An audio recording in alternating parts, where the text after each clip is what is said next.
Welcome to Telangana express. నేను మీ ప్రియ రమేష్. ముందుగా headlines. రాత్రికి తీరం దాటనున్న వాయుగుండం, మరో 3 రోజులు మోస్తారు నుంచి భారీ వర్షాలు. మేడిగడ్డ దగ్గర గోదారమ్మ పరవళ్లు, కాళేశ్వరంపై కాంగ్రెస్ కుట్రలు పటాపంచలు. కేసీఆర్ సమున్నత సంకల్పానికి కాళేశ్వర జలహారతి, యావత్ తెలంగాణ పక్షాన సెల్యూట్ పలికిన కేటీఆర్. పొంగి పొర్లుతున్న వాగులు, నిండుతున్న ప్రాజెక్టులు, ఎగువ నుంచి భారీగా తరలి వస్తున్న వరద. రైతు బంధు నిధులతో రుణమాఫీ, కాంగ్రెస్ సర్కారు దగా చేసిందన్న కొప్పుల.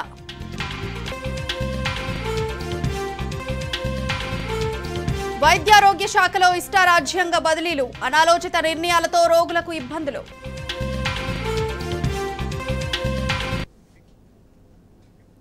ఇక అప్డేట్ చూస్తే, సీఎం రేవంత్ రెడ్డిపై ఫైర్ అయ్యారు BRS working president KTR. Kaleshwaram మేడిగడ్డపై కాంగ్రెస్ సర్కార్ లేనిపోని నిందలు వేసిందని అన్నారు. ఇప్పుడు వరదలాగా నీరు వస్తున్నా తట్టుకొని నిలబడడమే మేడిగడ్డ కాళేశ్వరం ప్రాజెక్టు గొప్పతనమని చెప్పారు. ఈ మేరకు గవర్నర్ సిపి రాధాకృష్ణన్కు రాజ్యాంగం మీద జరుగుతున్న దాడిని వివరించామన్నారు. విద్యార్థులు, నిరుద్యోగులకు కాంగ్రెస్ హామీలిచ్చి మోసం చేసిందని మండిపడ్డారు. గవర్నర్ గౌరవ పెద్దలు శ్రీ రాధాకృష్ణన్ గారిని ఈరోజు తెలంగాణ రాష్ట్రంలో జరుగుతున్న వివిధ అంశాల మీద వారి దృష్టికి తేవడానికి, రాజ్యాంగం మీద జరుగుతున్న దాడిని ఈ రాష్ట్రంలో వివరించి చెప్పడానికి మా పార్టీ అధ్యక్షులు పెద్దలు కేసీఆర్ గారి ఆదేశం మేరకు మా పార్టీ యొక్క శాసనసభ్యులు, శాసన మండలి సభ్యుల బృందం, సీనియర్ నాయకుల బృందం ఈరోజు గవర్నర్ గారిని కలవడం జరిగింది. రాష్ట్రంలోని నిరుద్యోగ యువత, రాష్ట్రంలోని విద్యార్థులకు కాంగ్రెస్ పార్టీ ప్రస్తుత ముఖ్యమంత్రి రేవంత్ రెడ్డి గారు కానీ, అదేవిధంగా ఈరోజు పార్లమెంట్లో ప్రతిపక్ష నాయకుడు రాహుల్ గాంధీ గారు కానీ ఆనాడు ప్రతిపక్షంలో ఉన్నప్పుడు ఏమేం హామీలు ఇచ్చినారు, ఏ రకంగా వాటిని వాళ్ళ తుంగలో దొక్కుతూ అప్రజాస్వామికంగా విద్యార్థుల మీద దాడులు, నిర్బంధాలు, కేసులు, న్యాయం అడిగిన విద్యార్థుల మీద లాఠీలు విరగొడుతూ ఒక భయానకమైన వాతావరణం. తెలంగాణ ఉద్యమ సమయంలో ఎట్లా అయితే యూనివర్సిటీలలో, కాలేజీ క్యాంపస్లలో, హైదరాబాద్లో ఒక భయానకమైన వాతావరణం ఆనాడు విద్యార్థుల మీద దాడుల్లో చూసినామో, అదే రకమైన వాతావరణం మళ్ళీ తిరిగి ఈరోజు పునరావృతం అవుతుందని చెప్పి గవర్నర్ గారి దృష్టికి తీసుకొని రావడం జరిగింది.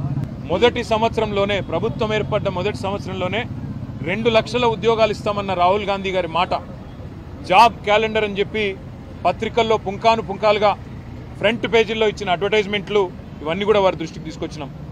గ్రూప్ 1, గ్రూప్ 2, గ్రూప్ 3 ఈ 3 నోటిఫికేషన్లు కూడా గతంలో కేసీఆర్ గారు ముఖ్యమంత్రిగా ఉన్ననాడు ఇచ్చిన వాటిని తిరిగి రద్దు చేసి కొత్త వాటిని ఇస్తాం, పోస్టుల సంఖ్య పెంచుతామని చెప్పి కాంగ్రెస్ పార్టీ ఇచ్చిన మాటను గుర్తు చేసినాం.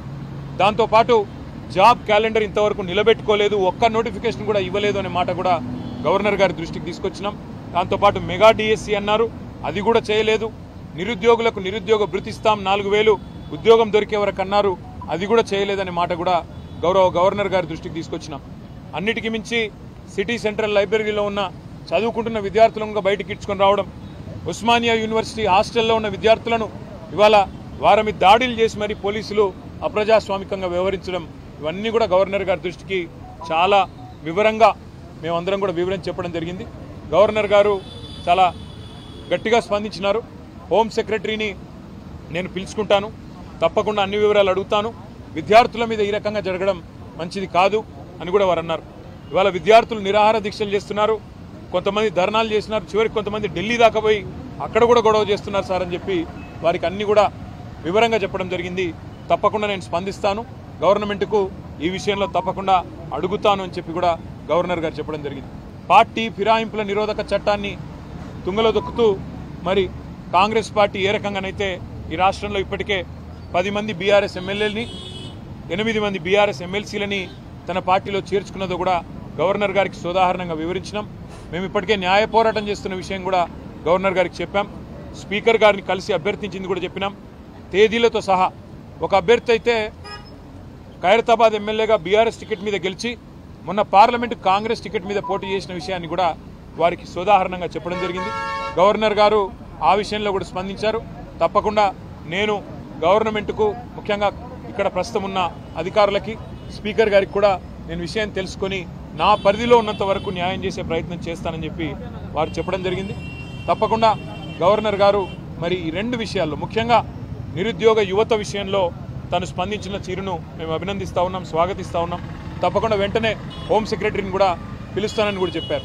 చివరిగా ప్రోటోకాల్ విషయంలో కూడా జరుగుతున్న ఉల్లంఘనలు, మా ఎమ్మెల్యేలకు ఎమ్మెల్సీలకు జరుగుతున్న అగౌరవం, అధికారులు వ్యవహరిస్తున్న తీరు, ప్రభుత్వ నిర్వాహకాన్ని కూడా చాలా వివరంగా గవర్నర్ గారికి చెప్పినాము. గవర్నర్ గారు ఈ విషయంలో నేను ఒక లేఖ రాస్తాను ప్రభుత్వానికి. తప్పకుండా ఎవరి మర్యాద అయినా కాపాడవలసిన బాధ్యత డెమోక్రాటిక్గా ఎవరు గెలిచినా ప్రజాప్రతినిధి, వారి గౌరవానికి భంగం వాటిల్లితే మంచిది కాదు. నేను ఒక ఉత్తరం కూడా రాస్తాను రాష్ట్ర ప్రభుత్వానికి అని చెప్పారు. దానికి కూడా వారికి అభినందనలు తెలియజేస్తూ భవిష్యత్తులో ఇలాంటి ఏ సమస్య వచ్చినా తప్పకుండా మీరు నా దగ్గరికి రండి, నాకు అన్ని విషయాలు కూడా మీరు చెప్పండి అని చెప్పి కూడా గవర్నర్ గారు చెప్పారు. కేవలం గవర్నర్ గారితోనే ఆగకుండా భారతదేశంలో ఉండే రాజ్యాంగబద్ధమైన పదవుల్లో ఉండే పెద్దలందరూ ఎవరెవరైతే ఉన్నారో వారిని అందరినీ కూడా కలుస్తాం. కాంగ్రెస్ పార్టీ చేస్తున్న నిర్వాకం, ఒకవైపు రాజ్యాంగం పట్టుకొని రాజ్యాంగాన్ని రక్షిస్తున్నట్టు పోజులు కొడుతూ మరొక వైపు రాజ్యాంగాన్ని తుంగలో దొక్కుతున్న వైనం ఏదైతుందో ఇవన్నీ కూడా అటు అవసరమైతే రాష్ట్రపతి దాకా కూడా పోతాము, వారికి కూడా వివరించి చెప్తాం. ముఖ్యంగా తెలంగాణ యువతకి మీ అందరికీ ఇచ్చే మాట, కాంగ్రెస్ ఇచ్చిన ప్రతి హామీ నిలబెట్టుకునేదాకా, పోస్టులు పెంచేదాకా, మీకు న్యాయం జరిగేదాకా మీ తరపున ప్రధాన ప్రతిపక్షంగా భారత రాష్ట్రంకి ఉంటుంది. కేసీఆర్ గారు ఉంటారు. తప్పకుండా మీ తరపున మీ హక్కుల కోసం మేము పోరాడతామని చెప్పి కూడా తెలియజేస్తూ, మేడిగడ్డ కొట్టుకుపోయిందని, కాళేశ్వరంలో లక్షల కోట్లు గంగపాలైందని చెప్పి చిల్లర మల్లర మాటలు మాట్లాడిన కాంగ్రెస్ పార్టీ ఏదైతే ఉందో ఇవాళ సిగ్గుతో తలదించుకోక తప్పదు. మేము మొదటి నుంచి చెప్పింది ఒకటే, అక్కడ జరిగింది చిన్న విషయం తప్ప పెద్దదేం కాదని చెప్పినాం. అన్నట్టుగానే కొన్ని రోజుల్లోనే రిపేర్లు పూర్తి చేసినారు. ఈరోజు ఒక వరదలాగా నీళ్ళు వస్తూ ఉంటే కూడా ప్రాణహితలో గోదావరిలో తట్టుకొని ఇవాళ మేడిగడ్డ నిలబడ్డమే కాళేశ్వరం ప్రాజెక్టు యొక్క గొప్పతనానికి సాక్ష్యం అని చెప్పక తప్పదు. ఇప్పుడు రేవంత్ రెడ్డి గారు మొన్న ఒక మాట అన్నారు, నెలకు 100 కోట్లు లాభం వస్తుంది కోచింగ్ సెంటర్లకు ఉద్యోగాలు వాయిదా వేస్తే అన్నారు. మరి ఇప్పుడు 4 నెలలు వాయిదా వేశారు. మరి 400 కోట్లు ఆయన చెప్పిన ప్రకారం 400 కోట్లు మరి లాభం వచ్చింది అనుకుందాం.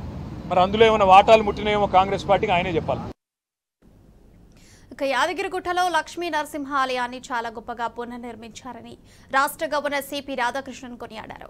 కేటీఆర్ నాయకత్వంలో ప్రజాప్రతినిధుల బృందం కలిసిన సందర్భంగా గవర్నర్ ఈ విషయం ప్రస్తావించారు. ఆగమ శాస్త్రం ప్రకారం దేవాలయాన్ని నిర్మించారని, ఆలయ ప్రాంగణమంతా హిందూ సాంప్రదాయం ఉట్టిపడేలా ఉందని గవర్నర్ ప్రశంసించారు. ఈ విషయం కేసీఆర్ కు చెప్పాలని గవర్నర్ రాధాకృష్ణన్ కేటీఆర్ బృందానికి తెలిపారు. రుణమాఫీ పేరిట కాంగ్రెస్ రైతులను మోసం చేస్తుందని మండిపడ్డారు. రాష్ట్ర మాజీ మంత్రి కొప్పుల ఈశ్వర్, కోరుట్ల మాజీ ఎమ్మెల్యే విద్యాసాగర్ రావు రైతు బంధును ఎగ్గొట్టి ఆ నిధులతో రుణమాఫీ చేసిందని ధ్వజమెత్తారు. ₹1,00,000 రుణమాఫీలోనూ కోతలు పెట్టి ₹2,00,000 అబద్దాలు చెబుతున్నదని విమర్శించారు. రాష్ట్ర వ్యాప్తంగా 40 లక్షల పైచిలుకు రైతులు 1,00,000 వరకు రుణాలు తీసుకుంటే కేవలం 11 లక్షల మందినే రుణమాఫీకి ఎంపిక చేయడం ఎంతవరకు సమంజసమని నిలదీశారు. ఈ విషయంలో కూడా మరోసారి రైతాంగాన్ని మోసం చేసిరని స్పష్టంగా మనం చెప్పొచ్చు. రుణమాఫీ మీరు చెప్పింది ఏంది? ఆ రోజు డిసెంబర్ 9వ తారీఖు నాడు ₹2,00,000 రుణమాఫీని ఒకేసారి చేస్తామని చెప్పింది. సరే, ప్రభుత్వంలో కొన్ని అడ్జస్ట్మెంట్స్ ఉంటాయి కాబట్టి మరి మీరు ఈ రుణమాఫీని చిత్తశుద్ధితో చేస్తారా అని అనుకుంటే ఈ రుణమాఫీని ఏ విధంగా డైల్యూట్ చేసినామని చెప్పుకోవడం కోసం ప్రయత్నం చేస్తున్నట్టుగా ఖచ్చితంగా కనబడుతున్నది మనకు. రుణమాఫీ చేసినామంటే చేసినాం, ఇదివరకు 6 హామీలు మొత్తం అమలు చేసినామని ఎట్లయితే అబద్ధాలు చెప్తున్నారో రుణమాఫీని కూడా అదే విధంగా మోసం చేసేటువంటి ప్రయత్నం చాలా గొప్పగా జరిగింది. నిన్న రైతు భరోసా ఒక రైతులకే కాదు, కౌలు రైతులకు కూడా ఇస్తామన్నారు ₹15,000, రైతు కూలీలకు కూడా ₹12,000 ఇస్తామన్నారు. అంటే దాదాపుగా మీరు రైతులకు ఇవ్వలేదు, కౌలు రైతులకు ఇవ్వలేదు, రైతు కూలీల ఊసు కూడా లేదు. అంటే ఎన్ని పచ్చి అబద్ధ మాటలు చెప్పినో ఈ సందర్భంగా మనకు అర్థమవుతుంది. దాదాపు 40 లక్షల మంది పైచీలకు రైతులు రుణం తీసుకుంటే బ్యాంకులలో మీరు ఇచ్చింది నిన్న 11 లక్షల మందికి, అంటే ఒక వంతు. ఇంకా 3 వంతుల మంది రైతులకు ఈ రుణమాఫీ కావాల్సి ఉన్నది. ఒక 34,000 మంది రైతులకు మాత్రమే ఉమ్మడి కరీంనగర్ జిల్లాలో వేయడం జరిగింది. లక్షలాది మంది రైతులున్న ఒక జిల్లాలో 1% వేసింది, 1/3. మీరు లక్షలోపు ఉన్న వాళ్ళకి చేస్తామని ఇప్పుడు ప్రకటించారు. ఈ లక్షలోపు ఉన్న వాళ్ళు కూడా చాలామంది లిస్టులో పేర్లు లేవు. మరి వాళ్ళ గురించి ప్రభుత్వం యొక్క వైఖరి ఏంది? ఎన్నో వాగ్దానాలు చేసిన కాంగ్రెస్ పార్టీ మా దగ్గర రిజర్వ్ షుగర్ ఫ్యాక్టరీ మేము చేపిస్తామంటే మేము చేపిస్తాం, బీజేపీ కానీ కాంగ్రెస్ కానీ ఇక మేము రాగానే మొదలు పెడుతున్నామని చెప్పాము. కానీ ఇప్పటికీ సీజన్ అయిపోతున్నది. ఇప్పుడు పెట్టాలి, నవంబర్లో చెరుకు పెట్టాలి. అంటే ఫ్యాక్టరీ స్టార్ట్ అయితేనే చెరుకు పెట్టచ్చు. అటువంటి దాని జోలీ లేదు, జప్తు లేదు. ఇప్పటికే షుగర్ ఫ్యాక్టరీ మీద ఒకనాడు కూడా దాని మీద లేదు. ఏది ఉన్న వాళ్ళ ఆలోచన అంతా ఎవరిని పార్టీలు మార్పు చేద్దాం, ఏ పార్టీ నుంచి తీసుకుందాం, ఎవరిని భయభ్రాంతం చేద్దాం, ఎవరిని బ్లాక్మెయిల్ చేద్దాం పార్టీలు తీసుకునే తప్ప ఒక్కనాడు కూడా ప్రేమతో ఎవరు పోతలేవు. ఎవరో పోయినంత మాత్రాన ఎవరు కూడా భయపడవలసిన అవసరం లేదు. పార్టీ తప్పగా నూతనంగా ఉత్తేజమైన యువకులను తీసుకొస్తాం. బాగా యూత్ బాగా తీసుకొచ్చి తప్పగా పార్టీని. ఇక ప్రభుత్వం రుణమాఫీ డ్రామాలను బీఆర్ఎస్ నేత ఆర్ఎస్ ప్రవీణ్ కుమార్ ఎండగట్టారు. తెలంగాణ వ్యాప్తంగా సంబరాల పేరుతో కాంగ్రెస్ నేతలు కార్యకర్తలు నానా హడావిడి చేస్తున్నారని విమర్శించారు. బీఆర్ఎస్ పాలనలో 2 సార్లు రైతు రుణమాఫీ చేసినా ఎక్కడా ఆర్భాటం చేయలేదన్నారు. 6 గ్యారంటీల పేరుతో అధికారంలోకి వచ్చిన రేవంత్ రెడ్డి ప్రభుత్వం వాటి అమలును మాత్రం పట్టించుకోవడం లేదని ఫైర్ అయ్యారు. ఇక గ్రూప్ 2 పరీక్షలను వాయిదా వేసిన సర్కార్ పోస్టుల పెంపుతో పాటు నిరుద్యోగుల ఇతర సమస్యలపై ఎలాంటి ప్రకటన చేయడం లేదని ఆగ్రహం వ్యక్తం చేశారు. సూర్యాపేట జిల్లా మఠంపల్లి మండల కేంద్రంలో బీఆర్ఎస్ పార్టీ రాష్ట్ర నాయకురాలి నర్ర నిర్మల తండ్రి పెద్ద కర్మకు హాజరైన ఆర్ఎస్ ప్రవీణ్ కుమార్ వారి కుటుంబ సభ్యులను పరామర్శించారు. ముఖ్యంగా మన హుజూర్ నగర్ ప్రాంతంలో మరి చాలా ప్రాంతాల్లో ఇప్పుడు రైతు రుణమాఫీ అని చెప్పేసి కాంగ్రెస్ నాయకులు ఫేక్ సంబరాలు జరుపుకుంటున్నారు. నిజానికి రైతులకు మనస్ఫూర్తిగా గొప్ప హృదయంతో రుణమాఫీ చేసిన ముఖ్యమంత్రి కేసీఆర్ గారు దాదాపుగా 31,000 కోట్ల రూపాయల రుణమాఫీ 2 దఫాలుగా కేసీఆర్ గారు చేశారు.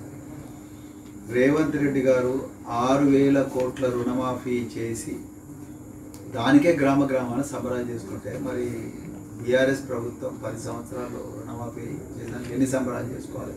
రైతు బంధు దాదాపుగా 50,000 కోట్ల రూపాయల రైతు బంధు ఇచ్చింది, దానికి ఇంకా ఎన్ని సంబరాలు చేసుకోవాలి? సో వీళ్ళు ఇంకా అసలు రుణమాఫీ చేయనే లేదు. బ్యాంక్ వాళ్ళందరూ కూడా ఇప్పుడు ఏమంటున్నారు, మీరు 4 లక్షలు లోన్ తీసుకుని ఉంటే మీరు ఆ 2 లక్షల రుణమాఫీ ఎప్పుడు చేస్తామంటే మీరు మిగతా 2 లక్షలు కడితేనే ఈ 2 లక్షల రుణమాఫీ చేస్తామని చెప్పేసి బ్యాంకులు కండిషన్లు పెడుతున్నట్టుగా చాలా చోట్ల కూడా రైతులు చెప్తా ఉన్నారు. కేసీఆర్ గారి గొప్పతనం ఏంటంటే ఎలాంటి ఏమంటారు పరిమితులు లేకుండా రుణమాఫీలు చేశారు, కండిషన్స్ లేకుండా. కానీ ఇలా రేవంత్ రెడ్డి ప్రభుత్వం రేషన్ కార్డులని లేకపోతే ఇంకా రకరకాల ఇలాంటి అక్కరకు రాని కండిషన్లను పెట్టి రైతులను ముప్పు తిప్పలు పెట్టి రుణమాఫీ అనే చేసుకోవాలని చేస్తున్నారు. ఆ రుణమాఫీ కూడా మళ్ళీ ఎక్కడి నుంచో అప్పులు తీసుకొచ్చి చేస్తున్నారు. కాంగ్రెస్ ప్రభుత్వం 6 గ్యారంటీల గారడీ చేసింది. సో అలవి కానీ హామీలు ఇచ్చి అమలు చేయలేని అబద్ధాలన్నీ కూడా ప్రజల ముందర ప్రజల ఓట్లు గుంజుకున్నారు. కాంగ్రెస్ పార్టీకి ఇలా రాష్ట్రాన్ని పరిపాలించే నైతిక హక్కు వాళ్ళు కోల్పోయారు. కేవలం ప్రకటనలకు మాత్రమే అయింది. మరి ఆనాడు కేసీఆర్ గారు రాష్ట్ర వ్యాప్తంగా ప్రకటనలు ఇస్తే విమర్శించిన రేవంత్ రెడ్డి గారు ఇలా రైతుల రుణమాఫీ గురించి మళ్ళీ ప్రకటనలు మొత్తం అన్ని న్యూస్ పేపర్స్కి ఇచ్చుకున్నారు. మరి ఇప్పుడు వారిని ఏమనాలి? బంగాళాఖాతంలో వాయుగుండం కొనసాగుతుంది. మరికొన్ని గంటల్లో భువనేశ్వర్, చిలుకా నది మధ్యలో వాయుగుండం తీరం దాటనుందని వాతావరణ కేంద్రం అధికారులు తెలిపారు. ఆ సమయంలో గంటకు 30 నుంచి 40 కిలోమీటర్ల వేగంతో గాలులు వీచే అవకాశం ఉందన్నారు. ఇప్పటికే వాయుగుండం ప్రభావంతో ఖమ్మం, భద్రాద్రి కొత్తగూడెం, ములుగు, పెద్దపల్లి జిల్లాలతో పాటు పశ్చిమ తెలంగాణ ప్రాంతాల్లో మోస్తారు నుంచి అతి భారీ వర్షాలు కురుస్తున్నాయన్నారు అధికారులు. వాయుగుండం కాసేపట్లో తీరం దాటే అవకాశం ఉన్నట్టు వాతావరణ కేంద్రం అధికారులు చెప్పడం జరిగింది. ప్రజెంట్ మనం హైదరాబాద్ వాతావరణ కేంద్రంలో ఉన్నాం. ఒకసారి మనము చూడొచ్చు, ఏదైతే ఈ యానిమేషన్ పిక్చర్ లో మనం చూస్తా ఉన్నాం, భువనేశ్వర్ ఏదైతే ఉందో ఆ ప్రాంతంగా కొంత పూరి, చిలుకా లేక్ మధ్యలో ఈ యొక్క వాయుగుండం తీరం దాటే అవకాశం ఉన్నట్టు కాసేపట్లో వాతావరణ కేంద్రం అధికారులు చెప్పడం జరిగింది. తీరం దాటే సమయంలో గంటకు 30 నుంచి 40 కిలోమీటర్ల వేగంతో గాలులు వీచే అవకాశం ఉన్నట్టు కూడా వాతావరణ కేంద్రం అధికారులు అంచనా వేసినటువంటి పరిస్థితి కూడా మనం చూస్తా ఉన్నాము. ఇప్పటికే రాష్ట్రంలోని పలు ప్రాంతాల్లో భారీ వర్షాలు కురుస్తూ ఉన్నాయి. మరికొన్ని ప్రాంతాల్లో తేలికపాటి నుంచి ఓ మోస్తరు వర్షాలు కురుస్తున్నాయని కూడా చెప్తా ఉన్నారు. ఇప్పటికే మనం చూస్తా ఉన్నాము, అటు ఉత్తర కోస్తాంధ్ర ఆంధ్రప్రదేశ్కి సంబంధించి ఉత్తర కోస్తాంధ్ర కావచ్చు, దాంతోపాటుగా ఛత్తీస్గఢ్ కావచ్చు, దాంతోపాటుగా తెలంగాణ రాష్ట్రానికి కూడా భారీ వర్షాలు కురుస్తున్నటువంటి పరిస్థితి కూడా మనం చూస్తా ఉన్నాము. 3 రోజుల క్రితం ఏర్పడినటువంటి అల్పపీడన ప్రభావం అనేది రాష్ట్రంపై అధికంగా ఉన్నటువంటి పరిస్థితి కూడా మనం చూస్తా ఉన్నాము.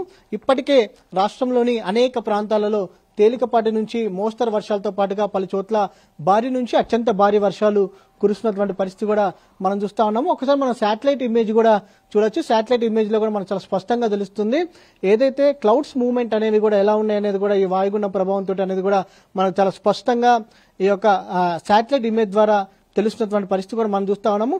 ప్రధానంగా ఖమ్మం, భద్రాద్రి కొత్తగూడెం, ములుగు, దాంతోపాటుగా పెద్దపల్లి, దాంతోపాటుగా తెలంగాణలోని పశ్చిమ జిల్లాల్లో కూడా కొంత భారీ వర్షాలు కురిసే అవకాశం ఉన్నట్టు వాతావరణ కేంద్రం అధికారులు చెప్తా ఉన్నారు. కాసేపట్లో ఈ యొక్క ఏదైతే వాయుగుండం తీరం దాటే అవకాశం ఉన్నట్టు, దాంతోపాటుగా భారీ వర్షాలతో పాటుగా గంటకు 30 నుంచి 40 కిలోమీటర్ల వేగంతో కూడా గాలులు వీస్తాయని కూడా వాతావరణ కేంద్రం అధికారులు అంచనా వేసినటువంటి పరిస్థితి మనం చూస్తా ఉన్నాము. Over to studio. ఇవి బులెటిన్ విశేషాలు. మరిన్ని అప్డేట్స్ కోసం చూస్తూనే ఉండండి టీ న్యూస్.